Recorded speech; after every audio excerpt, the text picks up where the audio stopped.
शिवपुर गांव में बबीता अपनी दो बेटी शर्मीली और सुमन के साथ एक छोटे से घर में रहती थी। बबीता के पति का कुछ समय पहले ही इंतकाल हो गया था, इसलिए बबीता सोचती है कि उसकी बेटियों की शादी जितनी जल्दी हो जाए उतना ही बेहतर है। मुंशी जी, मैंने आपसे कितनी बार कहा है कोई रिश्ता देखकर बताओ लड़की के लिए। लड़की 19 साल की हो गई है। भाभी जी, मैंने बहुत जगह बात की, लेकिन हर कोई दहेज मांगता है, कोई कुछ मांगता है तो कोई कुछ मांगता है। मुंशी जी, तुम तो जानते ही हो हमारे घर में कोई काम करने वाला नहीं है। मैं जो दूसरों के घरों में काम करके पैसा कमाती हूँ, उससे तो बस घर का खर्चा ही चल पाता है। ऐसे में हम दहेज कहाँ से देंगे? भाभी जी, एक रिश्ता है, लेकिन आदमी की उम्र लगभग 50 साल है। उसकी पहली पत्नी मर चुकी है, पहली पत्नी से 2 बच्चे भी हैं, लेकिन आदमी मालदार है। तुम्हारी बेटी को कोई परेशानी नहीं होगी। लेकिन मुंशी जी, उम्र बहुत ज्यादा है, लोग देखेंगे तो क्या कहेंगे? लोगों का काम तो कहना ही है। अगर अच्छे घर में करोगी तो दहेज देना ही पड़ेगा। आजकल कोई भी आदमी बगैर दहेज की शादी नहीं करता है, और तुम्हारे पास तो खुद के खर्चे के लिए भी पैसे नहीं है। ऐसे में दहेज कहाँ से दोगी? तुम सही कह रहे हो मुंशी जी, हमारे पास तो फूटी कौड़ी भी नहीं है। तुम बात करके लड़की की शादी करवा दो। कुछ ही दिनों में शर्मीली का विवाह हो गया। जिस आदमी से विवाह हुआ था उसका नाम था अशोक। अशोक एक सरकारी कर्मचारी था। अशोक के 2 लड़के थे, आकाश और सुमित, और एक विधवा बहन भी थी जो घर की मालकिन थी। उनका नाम रूपाली था। आकाश अपनी माँ के लिए बाजार से कुछ ठंडी चीजें ले आ। गर्मी बहुत हो रही है। उतने में ही अशोक आ जाता है। उसके हाथ में कुछ सामान था।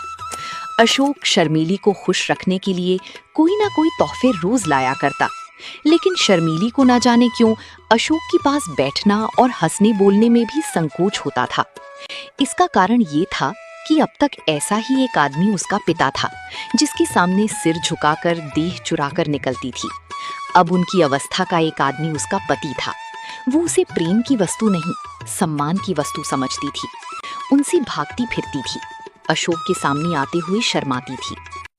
अरे भाग्यवान, तुम मुझे देखकर ऐसे भागती हो जैसे मैं कोई खौफनाक जानवर हूं। अरे मैं तुम्हारा पति हूं। अगर तुम ऐसे ही शर्माती रही तो घर कैसे चलेगा?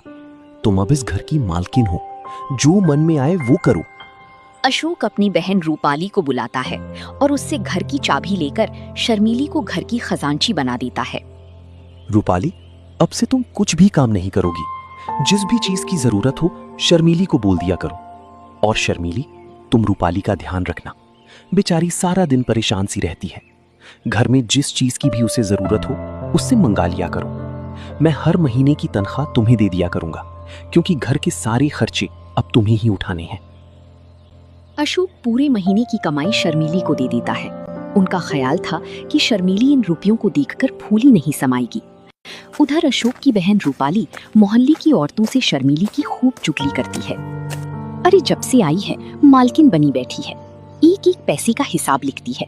मैं कभी अपनी जरूरत के लिए थोड़े बहुत पैसे मांग लेती हूँ तो टाल मटोल करती रहती है, फिर कहीं 3-4 बार कहने पे ही पैसे देती है। बहन, तेरे भाई को भी जब बुढ़ापे में इस जवान लड़की से शादी करने की पड़ी थी, कोई मेल भी तो हो। देखने में उनकी बेटी लगती है। अपनी शादी ना करके अशोक की शादी कर लेता तो सही रहता। अरे चल बहन, मैं चलती हूँ। पता नहीं निगोड़ी घर में क्या कर रही होगी।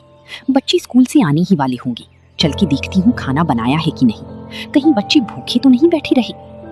रूपाली उस दिन से शर्मीली से जलने लगी थी जब से अशोक ने उसे घर का खजांची बना दिया था। रूपाली हर वक्त शर्मीली को अच्छी बुरी सुनाती थी और उस पर नई नई आरोप लगाती थी।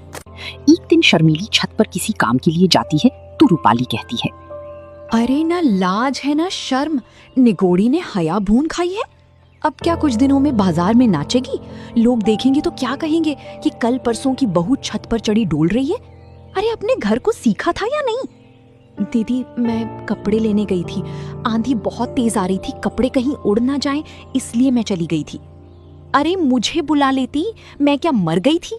लेकिन तू मुझे क्यों बुलाएगी? तुझे तो दूसरों से नैन लड़ाने हैं। घर का सारा काम यूं ही पड़ा है।